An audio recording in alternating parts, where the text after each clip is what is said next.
Welcome to Pound of Gold, where we stopped counting ounces and started counting pounds. Hit subscribe, leave me a comment. When we reach 500 subscribers, I will choose a random comment and mail this silver eagle to the winner. And today's topic, inflation to get worse, silver dealer says stop. Let's find out what that's all about. I took out my gorgeous St. Gaudens coin for today's video. I want to talk a little more about these. But first, lately I've been thinking about crypto. A few videos ago, I talked about my conversation with a financial advisor.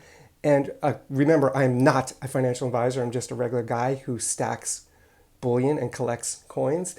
And this advisor said to me that I should be diversifying. And so I've been thinking about crypto. People through the past few years have been telling me about crypto, trying to sell me on it. And I've been looking into it this past week and really found out some unsettling information, which it might not be new to you, it's new to me. And just know, while I get into this story, I'm not relaying this story to be xenophobic. This is just what I've learned recently. There's a group called the Lazarus Group. It's basically hackers in North Korea. And they've stolen about $2 billion in money through crypto in the past few years. I think it started with just stealing $75 million worth of Bitcoin from an exchange called NiceHash in Slovenia. The FBI was chasing these hackers, trying to figure out how they could catch up to this crypto that was stolen. And it's really difficult because, I'm sure you know about cryptocurrency, there's no centralized entity for crypto. So it's really difficult to track it down. And it's believed that the North Korean government is responsible for the NiceHash robbery and for others that have happened since then, because in North Korea, everything is controlled by the government. Nobody has a laptop and internet the way we have a laptop and internet here in the United States. If you have a laptop and you have internet access, it has been approved by the government of North Korea. Everything is tightly controlled under that dictatorship. By the way, I just moved on to the American Gold Eagle coin that I'm holding here. I just wanted you to see how similar the design is, except for the reverse is clearly different, but I still love it. So nobody's just walking around. No hacker can have their own computer in North Korea without the government controlling it. That's why people believe that the North Korean government is behind these robberies. And as the FBI is trying to chase this, they just keep going down rabbit holes. The other thing that is bizarre about these robberies of cryptocurrency is that once they steal millions of, for example, Bitcoins, they can't just cash it out, right? If you're in North Korea and you're a hacker and you've stolen millions of Bitcoins, you can't just go to an exchange in North Korea and tell the exchange, I want to cash out $230 million, which is literally what one of these robberies involved. They don't have $230 million sitting around. So what the North Korean hackers have been doing, this Lazarus Group, is they steal the cryptocurrency and then they leave it in wallets in different countries all over our planet. And then slowly it's called peel chaining. To cash out the money, they'll peel chain, meaning they'll just take out like $50,000 here and there from these crypto wallets. And that way it's more difficult to find. And it also gives the North Korean government some control over spending and purchasing things in other countries.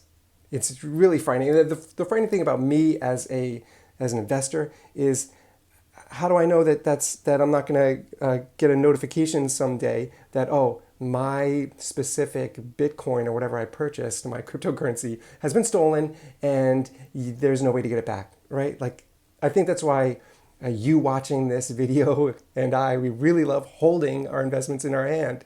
So please tell me what you think about these stories. I mean, really, from what I read this past week, it's been about $2 billion at least over the last few years that have been stolen by this Lazarus Group.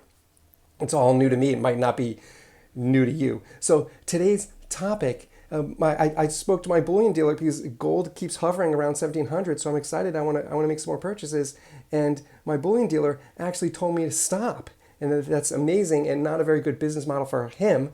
But I asked why, and he explained to me, and maybe he just told me this because I've been a long time customer of his. He explained to me that the recessions of the 80s and the financial crisis of 2011 are regarding bullion is very different from what we're seeing now, because according to him, during those recessions, the government had more influence or more meddling, you might say, in the price of bullion, and my bullion dealer does not see that presently. He believes that he really can't tell what's going to happen with bullion coming up as inflation increases, and he truly believes it is going to increase and it's going to get worse. So he told me to hold off and let some things clear out, which I don't know exactly what that means, but I took his word for it, and I held off, which is hard for me because it feels to me, as it probably does to you, that gold is going to get dipped down into the 1600s.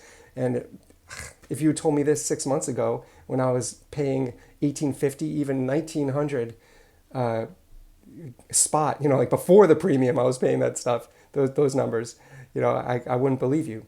So let me know what you think in the comments. I'm really surprised about all this stuff that's going on. And let's see, before I go, of course, let's see who won that puzzle. Now, the question in the puzzle, I'll say it again. The question was, think of a country embedded in consecutive letters is a well-known brand. The first, second, eighth, and ninth letters of the country in order spell a former competitor of that brand. Name the country and the brands. So there were quite a few people who got it correct. Some people got it wrong, but I put the correct names into a spinner, and let me count how many I had. 1, 2, 3, 4, 5, 6, 7, 8. I had 8 correct answers. The correct answer, by the way, was Saudi Arabia, and the brands were Audi and Saab. So let's spin it, and let's see who is going to have this shipped out to them. Turn the volume up on my spinner. Let's see who I got. Oh, I got Sunny Anaya. Sunny Anaya. Sunny Anaya. I've seen you on the comments, Sunny. So this is going to you. I'm mailing it out today. It should get to you in a few days. Enjoy your Walking Liberty half dollar. And for everybody else, please remember, hit subscribe. Leave me a comment. We're going to be giving this out when we get to 500. We're on our way to 500 subscribers. I'll talk to you guys soon.